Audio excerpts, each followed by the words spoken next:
Baik, topik yang selanjutnya adalah perbedaan antara edukasi kesehatan dengan promosi kesehatan. Jadi yang selama ini salah kaprah, mungkin banyak mahasiswa yang mengira bahwa dengan memberikan edukasi kesehatan, maka telah melaksanakan program promosi kesehatan. Nah, ada perbedaan mendasar yang melandasi perbedaan antara apakah itu edukasi kesehatan atau promosi kesehatan. Dalam slide ini kita lihat bahwa health promotion has been defined as the combination of two level of action. Jadi promosi kesehatan itu ada dua aksi yang terlibat dalam pelaksanaan programnya. Yang pertama adalah health education atau edukasi kesehatan, dan yang kedua adalah action dari lingkungannya yang mensupport perubahan kondisi ke kehidupan atau behavior kesehatan yang lebih baik. Ya, jadi health education kita memberikan edukasi, kita memberikan informasi dengan berbagai metode yang tujuannya adalah untuk meningkatkan pengetahuan, meningkatkan atau merubah sikap, meningkatkan skills akan kesehatannya, merubah kebiasaan kesehatannya, merubah indikator kesehatan, merubah status kesehatan, itu adalah tujuan dari health education. Tapi promosi kesehatan itu melibatkan health education, yang kedua adalah environmental action.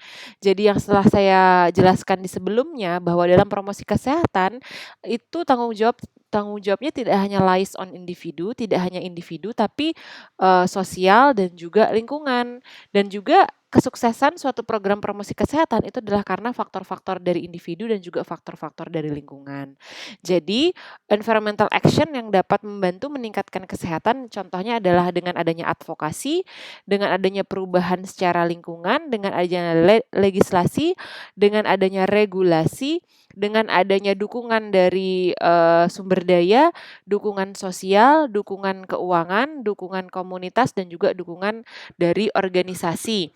Misalnya kita ambil contoh apa ya, program promosi kesehatan ASI eksklusif misalnya.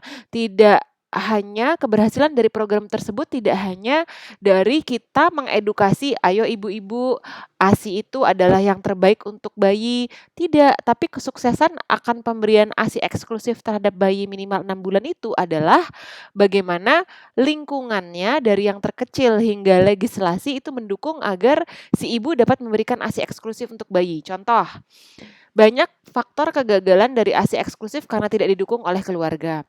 Maka program promosi kesehatan selain target sasarannya adalah ibu, tapi juga suami, tapi juga ibu mertua atau ibu langsung daripada ibu yang memberikan ASI terhadap bayi tersebut. Kemudian contohnya advokasi, mungkin kita yang melaksanakan program promosi kesehatan itu mencoba menjalin advokasi ke contoh ibu tersebut bekerja, ke kantor ibu tersebut, workspace ibu tersebut, memberikan pengertian, mengedukasi, memberikan atau bisa terjalin suatu kerjasama bahwa bapak atau ibu pimpinan tolong sediakan ruangan untuk menyusui agar ibu yang bekerja pun tetap bisa memberikan ASI eksklusif terhadap anak-anaknya. Nah, itu contoh seperti misalnya advokasi. Legislasi pun juga bisa, contohnya pemberian cuti. Nah, itu kan dari peraturan pemberian cuti misalnya dulu dibedakan, misalnya ya antara honorer hanya 1 bulan, kalau yang sudah PNS itu 3 bulan. Honorer pun juga seorang ibu yang mau memberikan ASI eksklusif terhadap bayinya. Kadang cuti 1 bulan itu baru penjajakan gimana sih supaya ASI itu berhasil. Kalau bisa sampai 3 bulan itu ibunya sudah mencoba berbagai cara supaya ASI tersebut ibu tersebut dapat memberikan ASI eksklusif terhadap anaknya. Jadi lama cuti itu berpengaruh. Maka ada legislasi misalnya akhirnya dirubah cuti untuk ibu yang status kerjanya juga honorer pun atau kontrak pun juga selama 3 bulan agar membantu mensukseskan pemberian ASI eksklusif terhadap anaknya. Nah, itu kan contoh-contoh yang dari legislasi pun bisa membantu mendukung suksesnya pemberian ASI eksklusif terhadap bayi. Kemudian resource development, contohnya tadi, ayo kita kalau harus membangun satu ruangan lagi, rasanya biayanya mungkin tidak akan cukup untuk mendukung ibu yang menyusui, apalagi mungkin angka ibu menyusui di satu unit misalnya program studi dosen-dosennya misalnya saja itu mungkin hanya 10% atau kurang. Gimana nih? Oh, gimana kalau paling tidak ada kita atur space khusus yang tertutup, yang nyaman supaya ibu kalau mau menyusui bayinya. Nah, hal-hal seperti itu atau kita kosongkan satu ruangan, satu fakultas ini yang bisa dijadikan sebagai ruangan menyusui, misalnya seperti itu. Kemudian dukungan sosial sudah saya ceritakan tadi, dukungan dari suami, dukungan dari orang tua, dukungan dari pimpinan di tempat ibu tersebut bekerja sangat mempengaruhi keberhasilan pemberian ASI. Dukungan finansial contohnya tadi kalau mau menyediakan ruangan khusus, membangun ruangan khusus atau menyekat-nyekatnya dengan lemari pasti ada finansial yang dikeluarkan. Itu juga perlu dukungan sosial, dukungan komunitas dan juga dukungan organisasional. Nah, kalau Anda ingat tadi di, WHO di Ottawa Charter dan juga di Jakarta Convention, di situ, hallmark-nya adalah keterlibatan, berbagai setting untuk pelaksanaan program promosi kesehatan. Jadi tidak hanya di rumah, program promosi kesehatan itu bisa dilaksanakan di sekolah, yang menyasar kepada, anak-anak, peserta didik ataupun guru-gurunya. Karena anak-anak peserta didik kebanyakan waktu dihabiskannya di sekolah, maka program promosi kesehatan itu sangat baik untuk dilaksanakan di sekolah. Kemudian di healthy workplace juga sama untuk individu dewasa yang bekerja, kebanyakan waktu hidupnya adalah di pekerjaan. Kalau pekerjaan dia tidak mendukung untuk dia sering bergerak, maka sekitar 8 jam dalam sehari dihabiskan di hanya duduk saja tidak melakukan, gerak misalnya seperti itu ya. Atau misalnya di kantin, di lingkungannya, mungkin Gojek atau GoFood agak lama untuk, mengantarkan makanan padahal jam istirahatnya hanya 1 atau 1,5 jam, sehingga paling cepat misalnya di kantin. Kalau, dari tempat tersebut kantinnya juga tidak didukung, kantin tidak menyediakan pilihan-pilihan makanan sehat, maka bisa dipastikan lifestyle-nya 5 hari dalam seminggu, makan 1 kali makan dalam sehari yaitu makan siang akan devote untuk makanan-makanan yang tidak sehat. Maka program promosi kesehatan juga penting dilaksanakan di tempat kerja.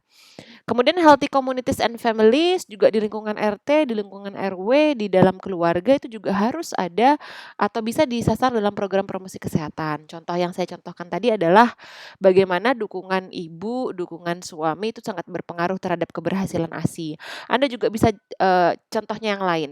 Seorang suami yang mau mengubah gaya hidup makan makanannya dikurangi yang makanan-makanan rendah resiko untuk kolesterol dan penyakit jantung. Bagaimana bisa berhasil? Kalau istri yang memasakkan makanan juga aware akan, pentingnya plating atau apa dalam isi piringmu yang dapat mempengaruhi kesehatanmu. Ya kalau suaminya paham, tapi yang masakan istrinya nggak paham kan sama aja. Jadi dukungan keluarga itu juga penting. Maka komunitas dan juga keluarga itu bisa jadi salah satu setting sasaran dalam program promosi kesehatan. Kemudian healthy promoting hospital atau health facilities. Puskesmas itu sudah ter-acknowledge bahwa puskesmas sebagai fasilitas pelayanan kesehatan primer, itu tugasnya adalah preventing disease dan promoting health. Ya, jadi tugas puskesmas itu sangat tepat sekali untuk mempromosikan kesehatan dan juga mencegah penyakit. Jadi sifatnya lebih ke preventif dan promotif kan puskesmas, maka program-program promosi kesehatan sangat cocok dijalankan di puskesmas. Diturunkan lagi di posyandu, diturunkan lagi di pustu. Jadi kadang ada tenaga-tenaga kesehatan di puskesmas, dia turun ke RT, turun ke RW untuk memberikan edukasi untuk menjalankan program promosi kesehatan itu sangat cocok sekali ya. Sehingga terciptalah healthy cities, healthy nation dari unsur-unsur yang terkecil itu tadi. Nah, kemudian tadi beberapa kali saya bahas bahwa dalam melaksanakan program promosi kesehatan itu sangat penting untuk melist stakeholder apa yang terkait dan apa sih kepercayaan, apa sih norma yang berlaku di stakeholder tersebut sehingga dapat membantu kesuksesan sebuah program promosi kesehatan.